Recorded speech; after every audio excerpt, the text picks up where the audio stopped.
Alrighty, well, we have some interesting news. Well, first and foremost, Jacob here.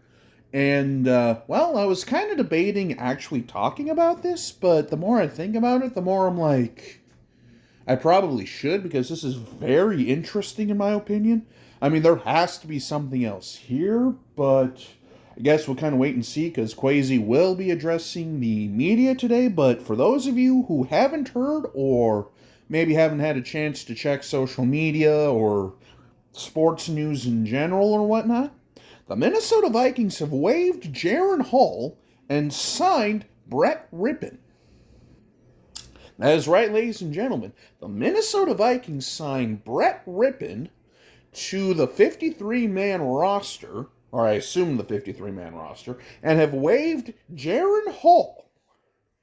And a move that has a lot of Vikings fans, including yours truly, scratching their heads a little bit here. I mean, again, like I say, there's got to be something here. I mean, let's be honest here, unless the plan was to put Jaren Hall back on the practice squad again after all the moves were made, or maybe that injury that Jaren Hall suffered during the third preseason game was worse than we thought, or maybe it was just one of those things where they feel more comfortable with Brett Rypien being the third quarterback over Jaren Hall, which doesn't make any sense to me because Jaren Hall actually has, learned underneath this particular offensive scheme. But what do I know, right? I mean, so that was kind of some interesting news to wake up to this morning. But again, like I say, I'm not really going to put too much into that right now.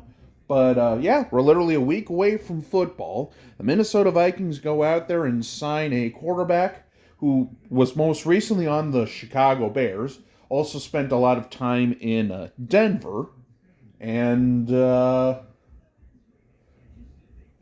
mean, that's really about it as of now, because I don't really have a lot of information outside of Jaren Hall has been waived and Brett Rypien has been signed.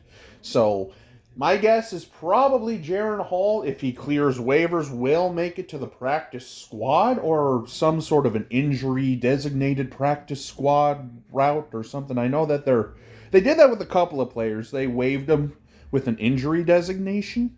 But again, like I say, I guess we'll just wait and see what Quasi and KOC say about this move. Because again, this literally makes no sense with a week to go before the NFL season begins, and about a week and 3 days before, we travel to the Meadowlands to take on the New York Giants. So it's one of those things where, with that little time, do you really expect Brett Rypien to be up and going here? Or is this just a case of maybe that injury that Jaren Hall saw? I really don't know what's going on here. So, alrighty.